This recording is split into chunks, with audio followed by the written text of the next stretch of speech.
Assalamualaikum warahmatullahi wabarakatuh. Terima kasih Tuan Speaker kerana memberi saya peluang untuk bercakap mengenai RMK 11. Dan saya akan bercakap mengenai beberapa perkara. Fokus area A iaitu B40, C kalau sempat iaitu membangunkan luar bandar, dan ketiga E iaitu permekasaan ekonomi Bumiputera yang selalu dicakapkan sejak beberapa tahun. Sebelum saya menyentuh mengenai RMK 11 ini, saya nak cakap mengenai, sebab saya dengar rakan-rakan di sebelah sana tadi ada minta banyak-banyak projek ke ataupun benda-benda perkara yang patut dibawa kepada kawasan masing-masing. Jadi saya dah beritahu kepada Menteri tempoh hari, iaitu kawasan Raub setiap 2 hari tidak ada air. Dah cakap banyak kali daripada tahun lepas hingga kini tidak ada pam lagi, tidak ada pipe yang diganti. Termasuk juga kampung-kampung yang melibatkan orang Melayu ramai. Termasuk juga satu kampung yang diduduki oleh bekas-bekas tentera. Ini jadi sebab saya cakap tadi, kita mesti menghormati dan memuliakan bekas tentera, tetapi mereka hidup tanpa air. Kedua, mengenai perkara mengenai jalur lebar atau wifi ini masih lagi tersekat-sekat kalau sampai di Raub, sedangkan daripada Kuala Lumpur itu kawasannya tidak berapa jauh. RMK 11, Tuan Speaker, hujung minggu ni kita baca buku RMK 11 versi, dua-dua versi, bahasa Inggeris dan bahasa Melayu, supaya tidak timbul dakwa-dakwi, tidak timbul kekeliruan. Maklum sajalah dalam persekitaran di mana orang orang keliru apakah wang tunai dan apakah unit itu. Jadi kita kena baca betul-betul. Dan juga kita telah download ucapan yang amat berhormat Pekan, penyampaiannya yang dilakukan di dalam Parlimen mengenai RMK 11 yang penuh melodrama dan sendiran kepada Dr. Mahathir dan pembangkang. Tapi saya nak beritahu, ini satu benda serius. 11 Malaysia Plan, RMK 11, satu dokumen yang penting. Sebab ia melakar dan memetakan kemajuan negara kita untuk 5 tahun yang akan datang, untuk kita sampai kepada taraf negara maju 2020. Dan tidak syak lagi, saya rasa dokumen ini yang paling, yang saya pernah tengoklah RMK yang awal-awal dulu sehinggalah sekarang, this is, dengan izin, the glossiest document.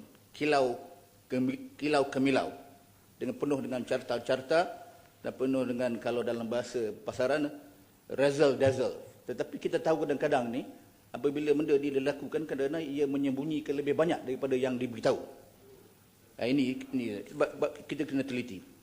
Tetapi seperti yang apabila kita teliti, selain daripada memberi satu broad brush apa yang hendak dilakukan oleh kerajaan dan kenyataan-kenyataan dasar, iaitu policy statements, kita lihat ini seperti yang Justin beritahu, dia ada banyak yang pengulangan yang lama-lama dan di repackage, sehingga kan kalau saya boleh buat perbandingan, dia seperti iklan burger Wendy itu, yang orang tu tertanya, where's the beef, mana isi dia.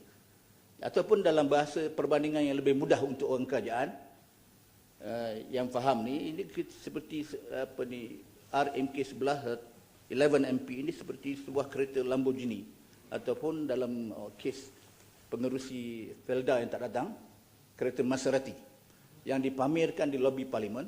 Cantik dilihat, seksi dipandang dilihat oleh lelaki dan perempuan, tapi tidak ada orang tanya, buka hood ada enjin ke tidak. Ini yang tak tanya. Saya nak beritahu ni, kalau kita tengok perkara-perkara yang disebut di bawah fokus area A, misalnya B40. Tadi sahabat saya di Sungai Siput tadi mempersoalkan definisi pendapatan yang menggolongkan seseorang itu di bawah B40, bottom 40%. Tapi kita tengok, sebab itu saya tengok ada kekeliruan. Saya pun bersetuju dengan rakan saya daripada Jasin, ada data-data yang mengelirukan. Sebab saya buka portal DOS, Department Statistics, sama dengan UNI, EPU, data yang mutakhir ialah sampai 2012. Sedangkan saya tengok di dalam RMK 11 ini ada data 2014. Jadi kita membaca 2014 ini dengan tawakal ilallah. Betul atau tidak? Sebab apa? Kalau satu tak betul, boleh jadi yang lain pun tak betul. It's a matter of leap of faith. Kita baca angka-angka, kalau keliru di situ, kalau tidak betul, jadi yang lain-lain itu rentetan daripada situ, orang akan mempersoalkan. Sebab itu saya tengok, saya dengar ucapan yang disampaikan oleh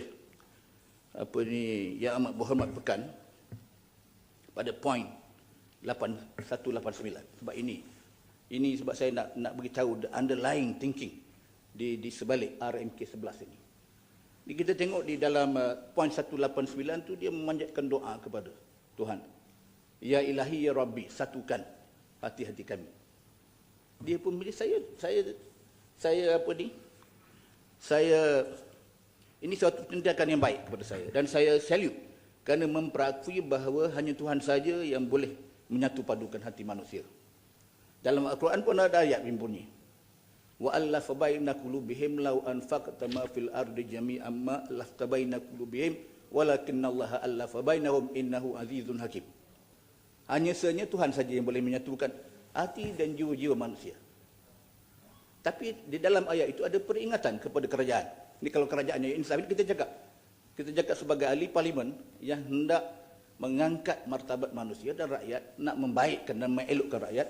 Di situ ada satu peringatan kepada pemerintah, iaitu kamu pemerintah, kerajaan, pemimpin, walaupun kamu belanja seisi dunia, harta dan kekayaan kamu tidak dapat menyatu padukan hati dan jiwa-jiwa orang. Ini satu perkara apa? Tapi kita kena tanya, mengapakah tidak ada lagi sokongan dan kepercayaan sehingga dia semacam putus asa? Kita tengok, saya beritahu, sebab sebagai bekas orang UMNO, saya beritahu rakan-rakan saya UMNO sekarang. Ya, Jasin bangun. Sahabat saya Rauk, sebenarnya apa ucapan saya tadi, saya rasakan kebimbangan. Sebelum itu, RMK ke-11 adalah satu public document yang telah dibuat dengan begitu rupa. Bukan sahaja terus dibentangkan, tetapi setelah dibuat pemantauan dan juga pemeriksaan. Apa yang saya sebut tadi, kebimbangan saya, unjuran yang tidak boleh kita capai. Ya. Kerana sekurang-kurang kita dapat lihat kerajaan kita begitu bertenaga sekali, berjiwa besar, mau menjadikan negara ini sebagai sebuah negara yang cukup hebat. Terima kasih. Saya pun, Tuan Speaker, ini dokumen ni patut disediakan oleh APU. Saya didatangi oleh seorang pegawai tinggi APU. Dia kata dokumen yang akhir dan outcome ni lain daripada apa yang disediakan. Sebab apa saya ada satu explanation yang simple. Sebab ini dokumen yang kamu sediakan daripada APU, dia bagi kepada bos-bos kamu bagi kepada pemandu. Sebab tu jadi macam ni sekarang. Jadi integrity pun kita persoalkan. Jadi saya cakap tu sekarang. Sebab saya pun ada akses kepada orang dari APU. Sebab merupakan bekas orang UMNO, jadi dia orang datangi saya, dia beritahu.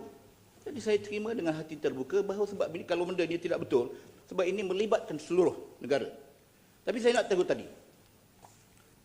Saya beritahu di mana tadi? Itu sokongan kepada UMNO. Kalau kita tengok rating, personal rating, Yang Amat Berhormat Perdana Menteri, 40%. UMNO punya rating 30%. Sebab tengok runtuh kepercayaan kepada pemerintah. Sebab apa? Sebabnya kita seterusnya mengapa tidak mampu menyatukan ahli sosiologi. Ada satu konsep untuk menegangkan perkara ini. Ia dipanggil sebagai social capital. Apabila social capital ini runtuh dan musnah, kepercayaan dan keyakinan kepada pemerintah kurang. Apakah social capital ini? Yakni himpunan nilai-nilai dan perlakuan sukarela untuk bekerjasama dan bermufakat. Punca musnahnya ialah kerana perasaan saling percaya mempercayai atau trust sudah musnah. Rakyat tidak lagi percaya dengan mereka melakukan kebaikan, ikut perintah, duduk, tunduk dan diam.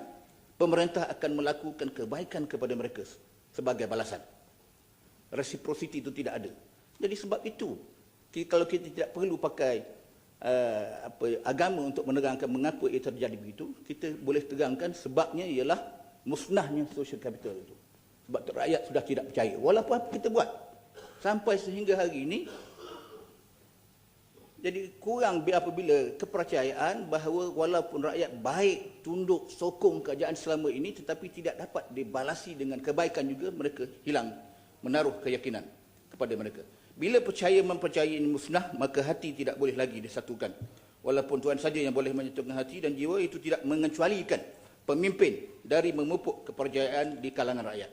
Mengenai tadi saya sudah sebut tadi angka-angka tadi sehingga 2014 tadi, walaupun disediakan, saya salute dan saya menghormati dan mengiktiraf kerja kuat dan bertungkus lumus pegawai APU menyediakan angka dan dokumen yang paling penting ini, sebab ia melibatkan pemajuan negara kita untuk 5 tahun yang akan datang, dan saya tahu mereka bertungkus lumus siang dan malam untuk menyediakan dokumen ini dan memberi pandangan-pandangan yang jujur dan ikhlas.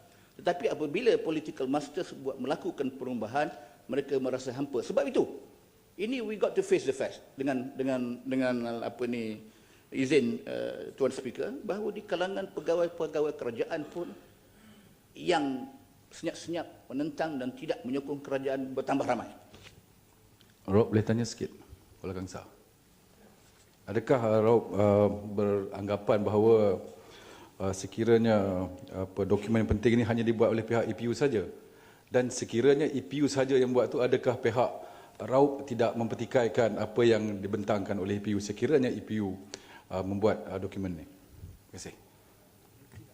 Yang dipertikaikan apabila ada ada perbezaan kan siapa yang buat. Tetapi traditionally rancangan Malaysia yang dulu-dulu disediakan oleh APU, pegawai-pegawai kerajaan yang terlatih di dalam bidang-bidang masing-masing. Saya percaya pegawai-pegawai yang bekerja di Kementerian Kewangan keren dalam keren, yang terbaik di antara orang yang kerja di sana. Saya rasa mereka mempunyai kemahiran untuk menyediakan. Kalau dahulu mereka boleh lakukan sebab mereka pergi ke on the ground, bertanya masalah dan kemudian merumuskan perkara-perkara yang dikehendaki oleh rakyat. Saya fikir apa yang disediakan oleh APU itu lebih lagi mendatangkan keyakinan. Dan kalau tidak ada percanggahan, siapa pun yang bagi pemutus pelengkap dokumen itu tidak dipertikaikan. Tetapi apabila ada perbezaan, dah kita mulalah tidak percaya. Jadi balik-balik saya nak tahu, nak cakap ni. Tadi konsep B40 ni tuan-tuan, di Tuan Pengerusi. B40 golongan 40% ni, saya ada dokumen daripada APU. Sebab ini APU. Ini mean monthly gross household income of top 20% dalam 2012, yang mutakhir sekali. Saya nak cakap mengenai Bumi Putra saja tuan-tuan, di Tuan Pengerusi. The top 20%, T20, mempunyai pendapatan bulanan sebanyak 10,666, dan Bumi Putra B40 1,686. Kalau kita buat unjuran sampai, kalau kita gunakan 2014 punya angka yang dikemukakan oleh RMK 11 ini, bermakna jurang itu secara relatifnya tidak lagi berkurang, masih lagi kekal di dalam pendapatan T20 7 kali ganda daripada yang bottom 40. Jadi kita tanya sekarang ini, kita tanya the underlying thinking is, kita menyelesaikan, kita tengok, kita baca RMK 11, dia punya pemangkin pemajuan RMK 11 untuk mencapai ialah sektor swasta. Soalan yang saya tanya, soalan yang saya terfikir sendiri, apakah pimpinan sektor swasta ini memikirkan dan mementingkan memberi keutamaan kepada golongan B40? Tentulah mereka menulis the rules of the game yang akan menguntung dan memberi faedah kepada mereka sendiri, T20 atau T1%. Dalam dokumen ini kita sebut pasal B40, tetapi sedikit pun tidak menyebut mengenai T20. Golongan yang kaya-kaya ni, yang menguasai 50% kekayaan negara, pendapatan lebih tinggi 7 kali, 8 kali ganda. Kita tidak pernah tanya mengapa mereka jadi begitu. Saya tengok yang golongan-golongan di kalangan orang Melayu, terutama Bumi Putra, yang berada di dalam golongan T20. Mereka ini, kegiatan yang menyebabkan mereka kaya dipanggil oleh ekonomis sebagai rent seeking. Kaya bukan kerana mereka menghasilkan sesuatu ataupun penyumbang tenaga, tetapi mereka memiliki sesuatu, mempunyai hak milik ke atas sesuatu yang mendatangkan hasil. Sebagai contoh AP, yang banyak AP. Dia tidak buat apa-apa tapi hanya punya lesen untuk mendatangkan hasil. Atau mempunyai kota, atau mempunyai AP bawang. AP bawang ni dulu. Ini simple barang yang digunakan oleh rakyat biasa bertahun-tahun daripada zaman Dr. Mahathir lagi. Satu family mempunyai monopoli import bawang daripada India atau daripada mana-mana. Mengapa tidak bagi kepada orang ramai? Kalau kita betul-betul hendak membantu B40 ni keluar daripada kepompong kemiskinan yang mempunyai lesen dan kota ataupun pemberian ihsan daripada kerajaan pemerintah. Mereka inilah yang pergi melepasi daripada ruang kemiskinan dan mereka menjadi kaya, meninggalkan B40, mengekalkan golongan B40 ini dalam kumpulan B40. Ini kita tidak pernah tanya. Tetapi kita memberi solusi dan kita memberi justifikasi orang miskin ni, mengapa mereka miskin, macam-macam hal. Ini golongan lain syakartum la aziz dan nakum ni.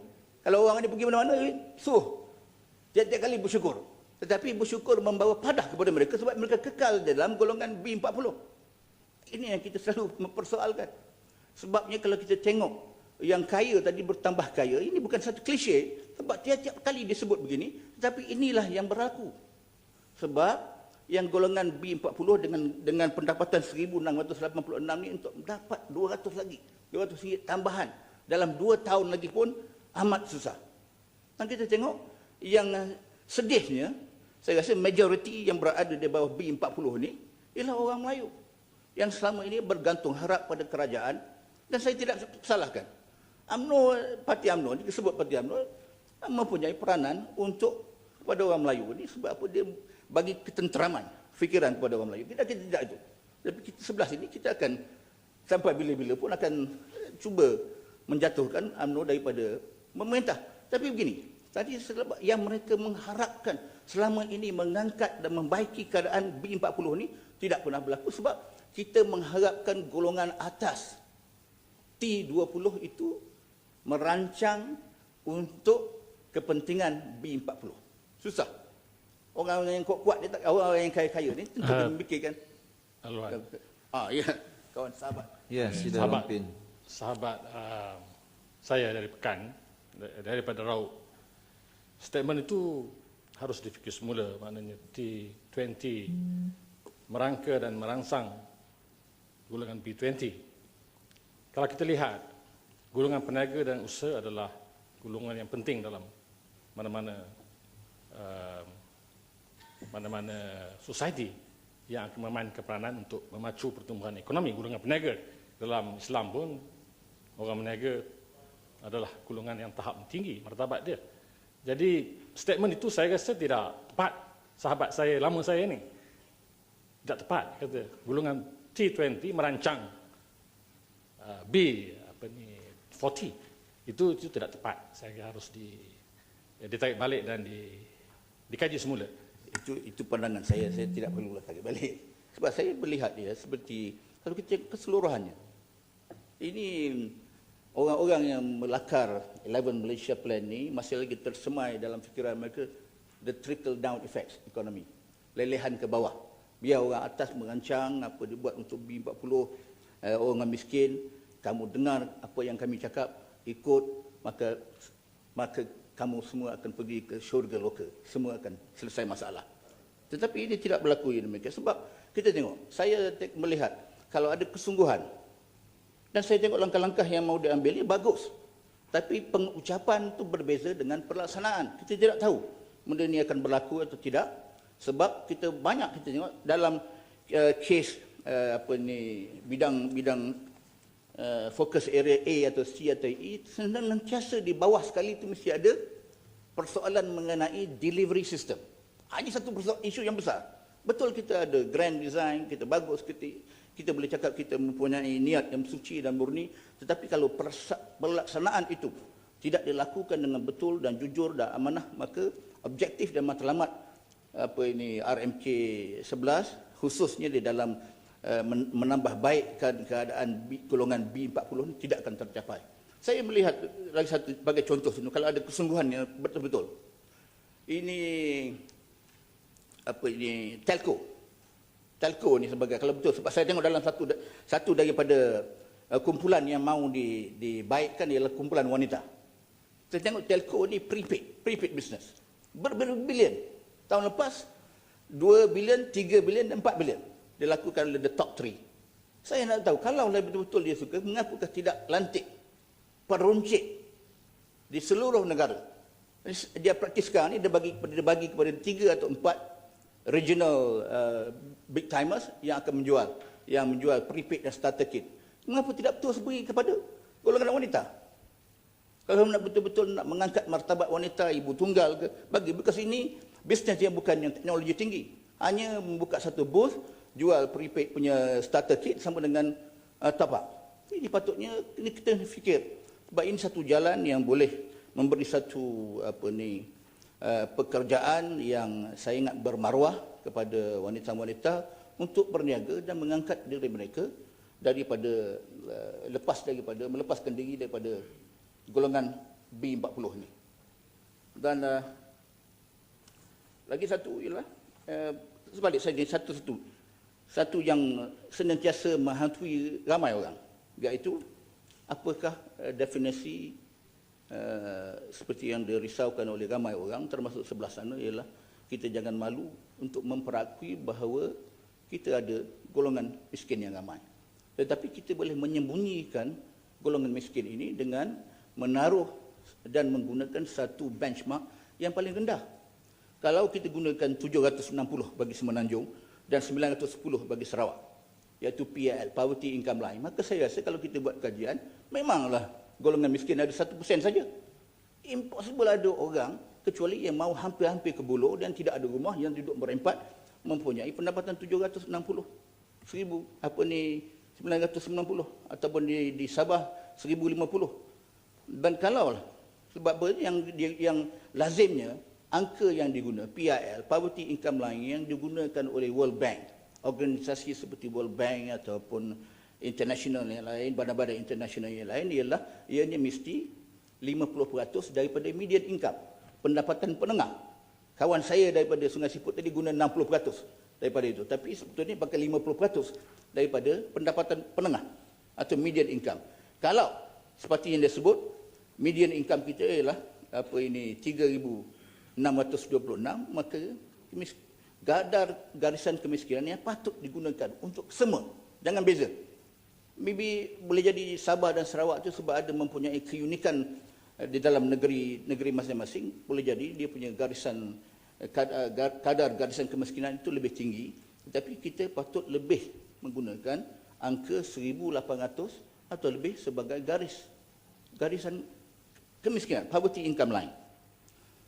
Jadi saya rasa lebih baiklah kita menggunakan kadar kemiskinan yang relatif, seperti yang disebut tadi, adalah lebih relevan dalam sebuah masyarakat yang sedang membangun seperti Malaysia, kerana ia mengukur jumlah isi rumah yang terletak jauh daripada pendapatan penengah. Dan saya juga tengok fokus area permakasaan ekonomi puntera ni lama, satu subjek yang dahulu semasa saya di dalam parti sana sampai sekarang ni saya tidak pernah jemu-jemu bercakap di mana-mana. Saya heran setelah puluhan tahun keadaan orang Melayu dan Bumi Putra ni masih lagi dipercakapkan serupa 10 tahun dulu, 15 tahun dahulu. Sedangkan saya tengok raja-raja Melayu semua Melayu, menteri besar semua Melayu,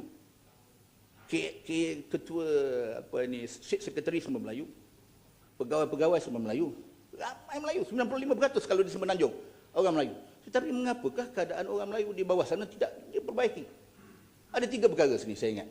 Satu, orang Melayu yang ada mempunyai kedudukan lebih mementingkan diri sendiri, dia tidak tolong masa orang Melayu. Sebab orang Melayu dia raup. So ini live contoh ni. Orang Melayu nak pergi dapat tanah dia raup, yang saya internship, sukar sangat nak dapat. Bertahun-tahun tidak dapat hak milik, nak buat proses TOL pun susah. Ada saja alasan tak boleh, itu tak boleh. Tetapi 2 minggu Kemudian kita tengok tanah itu telah dibagi kepada orang lain. Dan ada orang lain pula occupy tanah tu. Jadi ini satu perkara yang kena betulkan.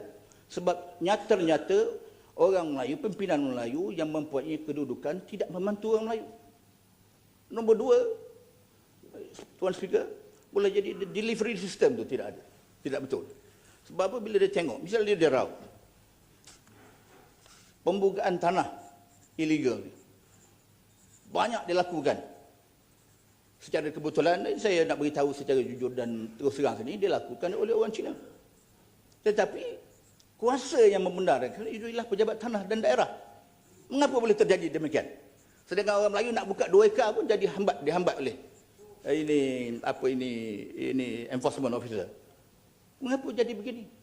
Sebab sedangkan kita boleh membantu betul-betul meletakkan sumber pengkayaan dalam tangan orang-orang miskin ini secara langsung. Tidak perlu intermediary lagi. Ini satu kelemahan kalau kita betul-betul nak mengangkat, nak memperkasakan ekonomi orang Melayu. Sejak Yang Amat Berhormat Menteri Perdana Menteri mengisytiharkan di UiTM tahun lepas ke 2 tahun dulu mengenai program pemerkasaan ekonomi Bumi Putera ni, cerita dan cara dan kaedah lama juga yang mahu digunakan. Bahawa kita akan mewujudkan institusi dan orang tengah untuk mengayakan supaya lelehan ke bawah, trickle down effects itu akan datang kepada orang bawah. Tapi tidak akan terjadi. Sebab orang-orang ni saya telah explain dalam satu tulisan bahawa bila apa orang-orang ni ada kedudukan masing-masing, dia ada buat satu perkara yang menyebabkan pengukuhan dan bertambah kuatnya golongan T20 ini menguasai kekayaan dan pendapatan negara. Iaitu mereka akan buat regulatory capture. Ini satu teori yang explain. Walaupun orang tu agama, orang tu baik macam mana pun, tetapi kalau lelaki dan perempuan itu diberi peluang dan berdepan dengan peluang untuk buat duit secara senang, mereka akan lakukan. Sebab yang orang di atas jugalah yang write the rules of the game untuk memudahkan mereka. Takkanlah yang, sebab itu saya kembali kepada tema bahawa amat sukar kalau kita mempunyai minda trickle down economics ini, kita rancang di atas, kita wujudkan institusi, kita wujudkan banyak lagi intermediary yang dah ada lama lah. Tetapi keadaan orang Melayu Bumi Putera masih berada di tapak lama juga. Raub boleh sikit. Ya, Kuala Kedah bangun. Ya, terima kasih Tuan Ketua, terima kasih Raub. Saya tertarik dengan apa yang disebut oleh Raub kerana itu pada saya menunjukkan civil servant Melayu itu colourblind. Di Kedah juga banyak, saya ada banyak kes yang macam tadi, orang-orang miskin yang kita rasa deserving tapi akhirnya tak dapat pada orang lain. Jadi mungkin mereka colourblind. Itu komen, minta komen dari Raub. Ya, saya percaya sebab lepas ni Raub boleh gulung. Saya percaya bahawa pegawai-pegawai kerajaan yang ada yang conscientious, ada yang baik. Sebab saya boleh jadi sebab saya ni bekas orang UMNO, Tuan Speaker. Jadi saya boleh menyelesaikan masalah-masalah dengan jumpa DO, bagi terang sebab yang nak ditolongkan ni rakyat biasa. Tidak kira Melayu atau Cina. Jadi dia orang bila dengar reasoning tu, sebab dia orang ni pun manusia biasa yang boleh act reasonable, yang tidak membuangkan hal-hal politik ini, masing-masing dimotivasikan untuk membaiki keadaan masyarakat, mereka boleh membantu. Jadi itulah yang kita boleh lakukan tanpa nak buat demonstrasi ke, nak buat bising-bising ke. Sebab bising-bising ni, yang bising-bising datang daripada RMK11 ni. Bising yang menyeronokkan dan yang mengigaukan kita. Tetapi kita tidak tahu di manakah sama ada betul-betul boleh dilaksanakan. Banyak benda ni kita tidak boleh do justice dengan izin untuk membincang perkara RMK11 dalam masa 15-20 minit. Ini memerlukan satu kajian dan penulisan, dan insya-Allah ini ada sedikit sebanyak ini merupakan bidang saya, bolehlah saya melakukan pencerahan mengenai perkara-perkara spesifik. Tetapi itulah, saya tidak sempat lagi sebut. Gulung, ini gulung Tuan Speaker. Itu AC itu tadi. Fokus area C itu, iaitu membangunkan luar bandar. Saya tengok langkah-langkah yang diambil bagus, nak memberikan peranan yang penting kepada institusi-institusi yang membangunkan sama ada belia ke ataupun jawatan kuasa masjid dan surau, ataupun yang paling digembar-gemburkan ialah jawatan kuasa JKK, jawatan kuasa kebajikan dan keselamatan kampung. Semasa saya berada di dalam Dewan Undangan Negeri Pahang dahulu, saya membuat satu cadangan. Sebab ini kalau orang Melayu, pemimpin Melayu betul-betul mahu membangunkan orang Melayu, kualiti pemimpin yang berada paling hadapan, iaitu JKK ini, mestilah yang baik-baik. Ini saya tidak merendahkan sumbangan yang boleh dimainkan, tetapi mereka mempunyai sumbangan yang sesuai dengan kedudukan dan pendidikan dan latar belakang dan pengalaman yang mereka ada. Tetapi kalaulah jawatan kuasa kampung, semasa saya dulu, tapi tahulah ini sekarang dah bertukar, tetapi pemimpin terdiri daripada jaga bank, pemimpin terdiri daripada jaga sekolah, itu saya rasa macam mana orang ni nak bangunkan bangsa Melayu. Ini berarti dia di depan, berada di front line. Sebab itu saya suruh itu kita hapuskan JKK ni, taruh pegawai kerajaan yang serve kampung-kampung tersebut. Jadi Tuan Speaker dah dah. Saya pun akur dengan teguran Yang Berhormat Speaker. Terima kasih bagi peluang.